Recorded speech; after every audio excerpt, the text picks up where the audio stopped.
வணக்கம்.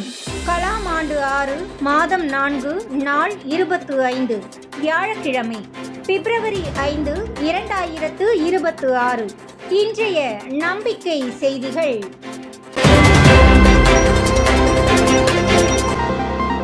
வரலாற்றில் பிப்ரவரி 4 ஒளியை மிஞ்சிய வேகத்தில் செல்லும் பிரம்மாஸ் ஏவுகணை ஒரிசா மாநிலம் சந்திப்பூர் ஏவுதளத்திலிருந்து வெற்றிகரமாக ஏவப்பட்ட நாள். இதன் மொத்த எடை 3 டன், உயரம் 8 மீட்டர். தரை ஏவு வாகனத்திலிருந்து இதை ஏவினார்கள். சரியாக கிளம்பி குறிப்பிட்ட இலக்கை தாக்கியது.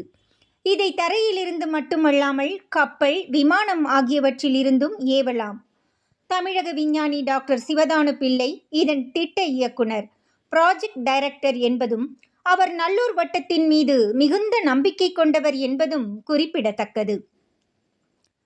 இது இந்திய ரஷ்ய கூட்டு தயாரிப்பு என்ற தகவலுடன் இன்றைய நம்பிக்கை செய்திகள் தொடர்கின்றன. அரசு பள்ளி மாணவர்களின் விகோ சேட்டிலைட் விண்ணில் ஏவும் நாள். சிவகங்கை மாவட்டம் அரியக்குடி அரசினர் மேல்நிலைப் பள்ளி மாணவர்கள் உருவாக்கியுள்ள விண்வெளியின் 2வது அடுக்கிலிருந்து விவசாயத்திற்கு உதவக்கூடிய சில ஆராய்ச்சிகளை மேற்கொள்வதற்கான விகோ சேட்டிலைட் 1 விண்ணில் ஏவுவதற்காக அரசு அனுமதி அளித்துள்ள நாள் 2026 பிப்ரவரி 13 வெள்ளிக்கிழமை.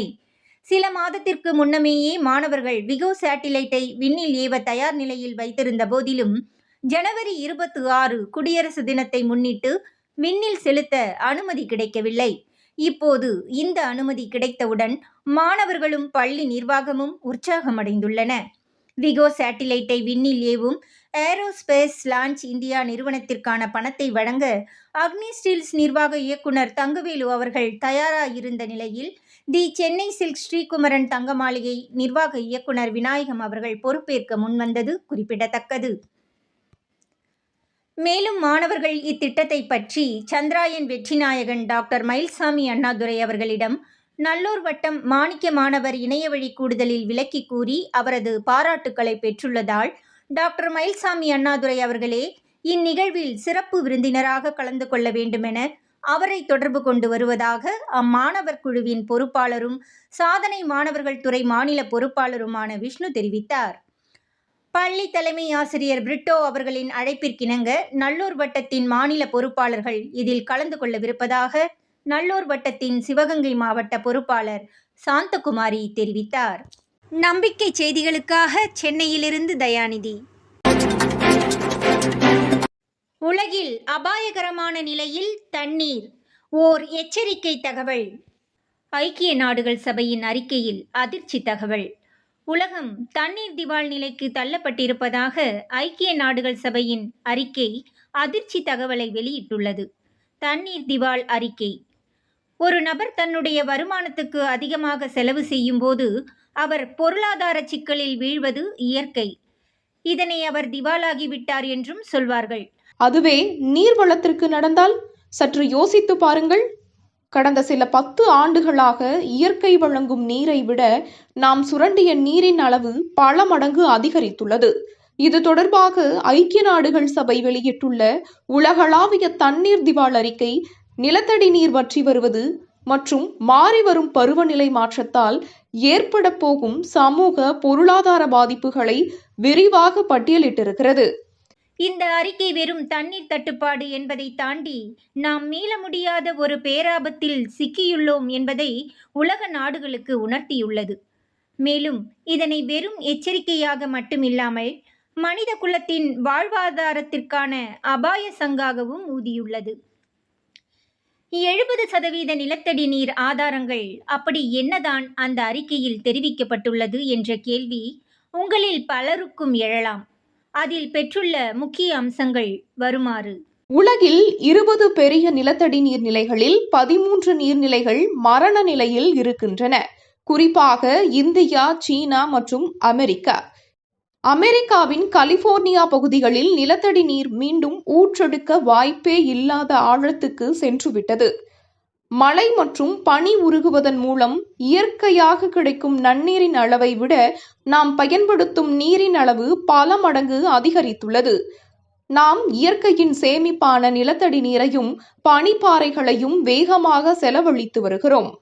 நன்னீர் பயன்பாட்டில் சுமார் 70% விவசாயத்துக்கு பயன்படுத்துகிறோம். உலகளவில் உள்ள 70% முக்கியமான நிலத்தடி நீர் ஆதாரங்கள் வேகமாக வறண்டு வருகின்றன. இயற்கையாக நிலத்தடி நீர் மீண்டும் மூச்செடுக்க எடுத்துக்கொள்ளும் காலத்தை விட நாம் அதனை உறிஞ்சி எடுக்கக்கூடிய வேகம் அதிகமாக உள்ளது. இதனால் நிலத்தடி நீர்மட்டம் குறைந்து நிலப்பரப்பு உள்வாங்கும் அபாயம் உள்ளது. 3ஆம் உலகப் போர். காலநிலை மாற்றத்தால் மழைப்பொழிவு சீரற்று போயிருக்கிறது. நதிகளின் ஆதாரமான பனிப்பாறைகள் 1970க்கு பிறகு 30% உருகிவிட்டன. நிலத்தடி நீரை சேமிக்கும் வங்கிகளாக செயல்பட்டு வந்த ஏரிகள், குளங்கள் மற்றும் சதுப்பு நிலங்கள் அழிந்து நீர் சுழற்சி பாதிக்கப்பட்டிருக்கிறது. நகரமயமாக்கல் மற்றும் மாசுபாடு காரணமாகவும் தண்ணீர் திவால் நிலைக்கு தள்ளப்பட்டிருக்கிறோம். அதாவது நகரங்களில் நிலப்பரப்பு முழுவதும் கான்கிரீட் பூசப்பட்டு மழைநீர் பூமிக்குள் செல்வது தடுக்கப்படுகிறது. மேலும் 80% கழிவுநீர் சுத்திகரிக்கப்படாமல் நீர்நிலைகளில் கலந்து நன்னீரை மாசுபடுத்துகிறது. 3ஆம் உலகப் போர் தண்ணீருக்காகத்தான் நடக்கும் என்ற பேச்சுகள் வெறும் யூகமாக சொல்லக்கூடிய வார்த்தையோ கற்பனை கதையோ அல்ல. அது நிதர்சனமான உண்மை என்பதை ஐநாவின் தண்ணீர் திவால் அறிக்கை உறுதிப்படுத்தியுள்ளது மட்டுமல்ல, உலகளாவிய உணவு பாதுகாப்பையும் கேள்விக்குறியாக்கியுள்ளது. திருநங்கைகளின் சமூகத்தின் அங்கமாக அங்கீகரித்த ஜெயின் மகளிர். முஸ்கான் மற்றும் பூந்து என்னும் அமைப்புகளை சார்ந்த ஜெயின் மகளிர் ஜனவரி 31ஆம் தேதி வெள்ளிக்கிழமையன்று சகோதரன் திருநங்கைகளின் அலுவலகத்திற்கு வந்திருந்தனர். அவர்களை திருநங்கைகளின் வழிகாட்டியாக திகழும் சுதா வரவேற்றார். ஜெயின் சகோதரிகள் இவர்களுக்காகவே பூண்டு வெங்காயமின்றி பிரத்யேகமாக தயாரித்து கொண்டு வந்த உணவை உரையாடல், ஆடல், பாடல் என கொண்டாட்டங்களுக்கு பிறகு அனைவரும் சேர்ந்து சாப்பிட்டனர். திருநங்கைகளுக்கான சகோதரன் அமைப்பு அவர்களுக்கு கல்வி, திறன் மேம்பாடு, தொழிற்பயிற்சி, வேலைவாய்ப்பு ஆகியவற்றை வழங்கி வருகின்றன. திருநங்கைகள் சமூகத்துடன் சகஜமாக இணைந்தவர்களாக்கும் நோக்கத்துடன் ஜெயின் மகளிரின் இந்த சமூக பொறுப்பிற்கு மகளிர் கள மாநில பொறுப்பாளர் ஹேமலதா தமது பாராட்டுக்களை தெரிவித்துக் கொள்கிறார். செய்திகளுக்காக புதுச்சேரியிலிருந்து ஜூலிதாஸ்.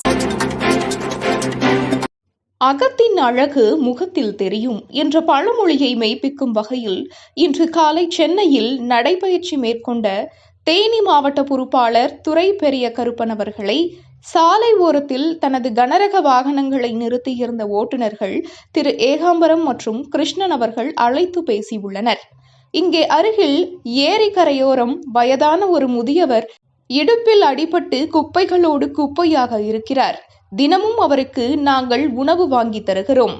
ஆனால் அது போதாது என்று முதியவரின் நிலைமையை விளக்கி அவரை ஏதாவது முதியோர் இல்லத்தில் சேர்க்க முடியுமா என்று உதவி கேட்டுள்ளனர். இந்த செய்தியை கேட்டவுடனே துரை பெரிய கருப்பன் அவர்கள் ஓட்டுநர்களோடு இணைந்து ஏரிக்கரையை அடைந்து அவசர உதவி எண் 108 தொடர்பு கொண்டு அந்த முதியவரை பத்திரமாக அனுப்பி வைத்துள்ளார்கள். 108 வாகன ஓட்டுநர் மகாராஜா மிகவும் கனிவோடு நடந்துள்ளார். இந்நிகழ்வை தொடர்ந்து கிருஷ்ணன் மற்றும் ஏகாம்பரத்துடன் அவர்களது நண்பர்கள் பலரும் ஒன்றிணைந்து துரை பெரிய கருப்பன் அவர்களிடம் நல்லோர் வட்டத்தினை பற்றியும் அதன் செயல்பாடுகள் பற்றியும் கேட்டறிந்ததோடு அதில் உறுப்பினர்களாக